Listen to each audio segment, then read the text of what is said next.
The mayors in Pampanga have agreed to prohibit pogo operations in their province. Now, Pampanga Vice Governor Lilia Pineda said they are preparing the resolution for pogo ban. Once this resolution is passed, the provincial government will not grant a business license to pogos even if they have a license from PAGCOR. This decision came after the raid operations in an illegal pogo hub in Porac, Pampanga. Pagka dumami ng dumami yan, paano naman ang ekonomiya namin? Ang hinahanap namin, mga taxes. Sila naman, di naman sila marunong magbayad ng taxes nila. Yan ang sinasabi ng mga senador kay suspended Mayor Alice Guo na even if may PAGCOR license ka, may discretion pa rin ng mayor. Kasi sa Tarlac, di ba, hindi bawal ang... Supposedly, bawal ang pogo. Bawal ang pogo. Oh, so may discretion ng mayor whether or not you will allow in your area of jurisdiction, you will accept the PAGCOR license and you'll accept the business in your area. Kasi ang parang sinasabi ni suspended Mayor Guo wala akong magagawa May license ka sa sila ng, pero discretion pa rin niya yun. And she could have said no. Wait lang, sa Tarlac bawal yan. Sorry, cannot grant you that. She didn't do Actually, that yan ang parang, di ba, nagbigay siya ng letter Yes. sa Malacanang na stating na yung kanyang pagbibigay daw ng business permit dito sa Tarlac, sa Pogo, di ba, ay hindi daw nangangahulugan na protector na siya ng Pogo doon. Well, or nagkakandong siya ng mga well, at the very Pogo least, businesses doon. she didn't do her due diligence as a public official.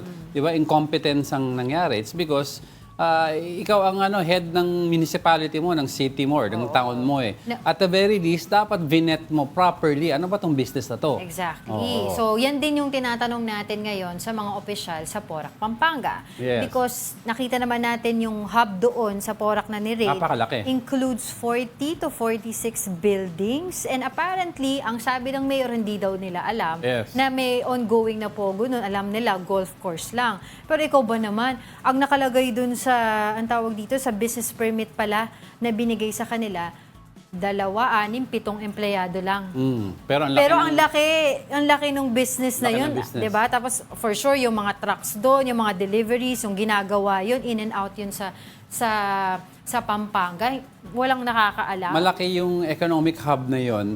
And ang ugali kasi ng mga mayor, if there's big economic hubs in their jurisdiction, titignan nila yan because visit nila yan because syempre, proud ka, city mo to, malaki Yes. economic hub mo, may taxes to. They'll grace the event, sino ba may-ari, di ba, let's work together, how can I help you? Wala man lang Walang nag-check ganon. ng ganon, di nila alam. Actually, sinabi ng ng Pampanga Chamber of Commerce, sila ay din Against it.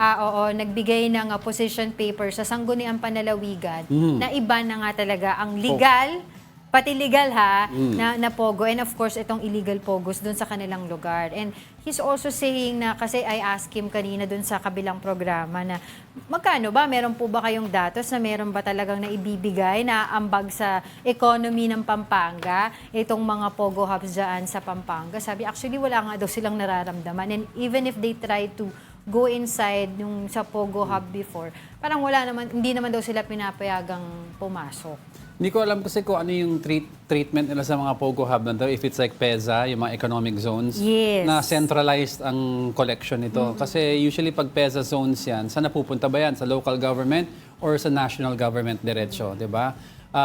Yun ang i-check natin kasi according sa Governor Pineda, wala naman talagang nakokolektang taxes sila sa mga Pogo na yan. And number 2, yung imahe na binibigay ng Pogo sa area nila, yung mga ibang business around the Pogo. Natatarnish daw yung reputation. Oo.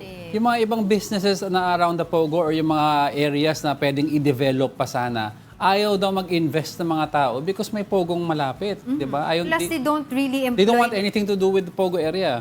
Tapos sinasabi din nga dito ng Pampanga Chamber of Commerce, they don't really employ Locals. Pampanga locals, no? Kasi wala, hindi mo daw maririnig din sa mga locals na empleyado illegal sila Chinese outside immigrants, nation. ina-employ nila.